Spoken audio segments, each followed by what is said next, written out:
એવું મિત્રો તમે જીવામૃત બનાવો, બીજામૃત બનાવો, ઘન જીવામૃત બનાવો, જાના લીધે આપણે બજારની અંદરથી ખાતરો ના લાવવા જોઈએ અને આપણો ખર્ચ ઓછો થાય અને 1-2 વર્ષ મિત્રો ઉત્પાદન ઓછું મળશે, પણ મિત્રો પછી તમે રેગ્યુલર જીવામૃત વાપરશો, બીજામૃત વાપરશો, ઘન જીવામૃત વાપરશો તો જે મિત્રો તમે યુરિયા અને ડીએપી નાખીને જે રિઝલ્ટ મળે છે ને તેના કરતાં મિત્રો 100% સારું રિઝલ્ટ મળશે.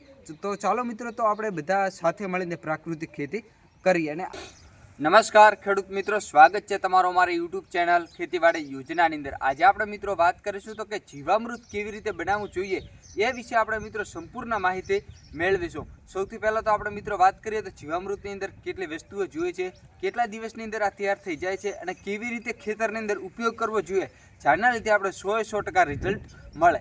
જીવામૃત મિત્રો એક એવું પાયાનો એકમ છે કે જે યુરિયા અને ડીએપી કરતાં વધારે તાકાતવાર માનવામાં આવે છે ને એ મિત્રો તમારા ઘરે છે તે તમે મિત્રો નહિવત ખર્ચાની માત્રાની અંદર તમે બનાવી શકો છો. જો મિત્રો તમે બજારમાં યુરિયા ખાતર લેવા છો કે ડીએપી ખાતર લેવા છો કે કોઈ બી રાસાયણિક દવા ઝીંક પ્લસ હોય કે તેવું ગમે તે લેવા છો તો તેની અંદર તમારે છે તે મિત્રો ખર્ચો વધારે કરવો પડતો હોય છે, પણ આની અંદર મિત્રો તમારે છે તે એટલો ખર્ચો કરવાનો રહેતો પણ નથી. આની અંદર મિત્રો તમારે સામે કોઈ એટલું નુકસાન નથી થતું. તેની સામે મિત્રો યુરિયા અને ડીએપી જે વાપરીએ છીએ તેના કરતાં મિત્રો ઉત્પાદન છે એ પણ મિત્રો આપણે વધારે મળતું હોય છે. તો વાત કરીએ તો સૌથી પહેલાં તો કેટલી વસ્તુઓ જોઈએ છે, તો સૌથી પહેલાં મિત્રો વાત કરીએ તો આપણે 200 લીટર જેટલો પાણીના ડ્રમની અંદર બનાવી છે. તો આપણે 200 લીટર પાણીની માત્રાની અંદર કેટલી વસ્તુઓ જોઈએ એનું માપ આપણે સૌથી પહેલાં તો આપણે વાત કરીએ.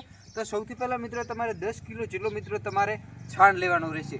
જે ગૌમૂત્ર હોય તો ગાયનું મિત્રો તમારે 10 કિલો છાણ લેવાનો રહેશે. 10 કિલો છાણ પછી મિત્રો 1 કિલો તમારે છે તો મિત્રો ચણાનો આટો લેવાનો રહેશે. કોઈ બી મિત્રો તમે કઠોળનો લઈ શકો છો, દાખલા તરીકે મગનો પણ આટો લઈ શકો છો, તુવેરનો આટો પણ લઈ શકો છો અને ચણાનો પણ આટો લઈ શકો છો. તેથી આગળ વાત કરીએ તો મિત્રો શેઢા કોરેથી મિત્રો 1 થી 2 મુઠ્ઠી જેટલી મિત્રો તમારે છે તે ધૂળ લાવવાની રહેશે. આ રેતીની અંદર તમારે છે તે કોઈ દિવસ યુરિયા કે ડીએપી ના નાખી હોય તેવી જગ્યાએથી મિત્રો તમારે લાવવાને રહેશે. તેથી આગળ વાત કરીએ તો આ તપેલાની અંદર આપણે મિત્રો છે તે 1 કિલો જેટલો ગોળ જે લાઠીઓ આવે છે 1 કિલો ગોળ જેટલો આપણે મિત્રો લીધેલ છે એ પાણીની અંદર હાલ ઓગાળી રહ્યા છીએ. અને 10 લીટર જેટલો મિત્રો તમારે છે તે ગૌમૂત્ર લેવાનો રહેશે. હવે મિત્રો વાત કરીએ તો કેવી રીતે બનાવવાનો રહેશે. અને 200 લીટર જેટલું આપણે છે તે આ ડ્રમની અંદર પાણી પણ લીધું છે. હવે એક વારા ફરતી વસ્તુ છે તે આપણે આ ડ્રમની અંદર એડ કરી નાખીએ.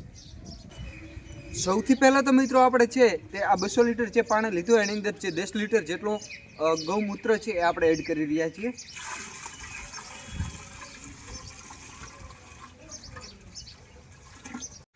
પછી જે મિત્રો આપણે કીધું તો શેઢા કોરેથી 2 મુઠ્ઠી જેટલી માટી લેવાની, રેતી લેવાની, એ રેતી આપણે એડ કરી નાખી રહ્યા છીએ.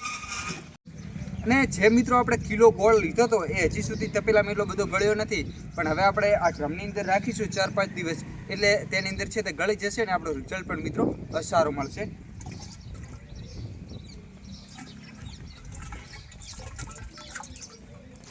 જે આપણે ચણાનો કિલો આટો લીધો છે એ આટો પણ આપણે મિત્રો છે તે પહેલાં પાણીની અંદર મિક્સ કરી અને પછી આપણે આ ડ્રમની અંદર એડ કરી નાખવાનો છે.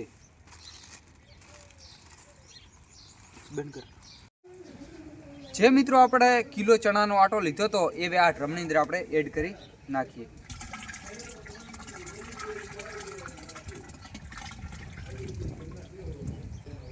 અને છેલ્લે મિત્રો જે આપણે 10 કિલો જેટલું છાણ લીધું છે એ છાણ હવે છે તે આ ડ્રમની અંદર આખો આપણે એડ કરી નાખવાનો છે. જે મિત્રો આપણે જીવામૃત બનાવવા માટે જે વસ્તુઓ લીધી હતી, છાણ છે, ગૌમૂત્ર છે, પછી મિત્રો ચણાનો આટો છે, પછી મિત્રો ગોળ છે અને 1 મુઠ્ઠી ધૂળ, આ બધી મિત્રો વસ્તુઓ તમારે છે તે ફરજિયાતે પણ લેવાની રહેશે. આની અંદર એક પણ વસ્તુનો બાદછૂટ કરવાનો રહેતો નથી. અને આ જીવામૃત છે તે મિત્રો આપણે હવે 5 થી લઈ અને 7 દિવસ સુધી છે તે આ જીવામૃત આપણું કમ્પ્લીટ થઈ જશે. આ જીવામૃતને સવાર સાંજ તમારે મિત્રો છે તે ઘડિયાળના કાંટાની દિશાની અંદર આ લાકડીના મદદથી આપણે છે તે મિત્રો હલાવવાનું તમારે રહેશે.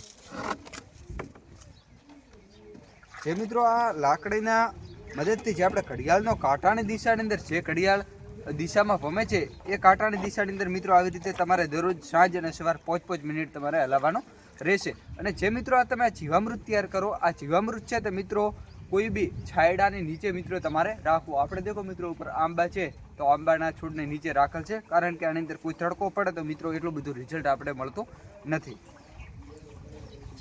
અને ખેડૂત મિત્રો તમે પણ જીવામૃત બનાવો, તમે પણ પ્રાકૃતિક ખેતી કરો. જે મિત્રો બજારની અંદર મોંઘા ખાતર મળે એવા ખાતર ખરીદો નહીં, અને મિત્રો આવી ખરી રીતે ઘરે બનાવી શકો એવું મિત્રો તમે જીવામૃત બનાવો, બીજામૃત બનાવો, ઘન જીવામૃત બનાવો, જેના લીધે આપણે બજારની અંદરથી ખાતરો ના લાવવા જોઈએ અને આપણો ખર્ચ ઓછો થાય અને 1-2 વર્ષ મિત્રો ઉત્પાદન ઓછું મળશે, પણ મિત્રો પછી તમે રેગ્યુલર જીવામૃત વાપરશો, બીજામૃત વાપરશો, ઘન જીવામૃત વાપરશો તો જે મિત્રો તમે યુરિયા અને ડીએપી નાખીને જે રિઝલ્ટ મળે છે ને તેના કરતાં મિત્રો 100% સારું રિઝલ્ટ મળશે. તો ચાલો મિત્રો, તો આપણે બધા સાથે મળીને પ્રાકૃતિક ખેતી કરીએ. અને આવા દરરોજના વિડીયો જોવા માટે તમે અમારી યુટ્યુબ ચેનલ ખેતીવાડી યોજનાને સબસ્ક્રાઈબ કરો. ફરીથી મળીશું મિત્રો એક નવા વિડીયો સાથે, નવા એક ટોપિક સાથે. આ વિડીયો મિત્રો તમામ ખેડૂત ભાઈઓ સુધી શેર કરો, જેના લીધે એ ખેડૂત મિત્રો છે તે જીવામૃત બનાવી શકે અને યુરિયા અને ડીએપીથી મુક્તિ મેળવી શકે.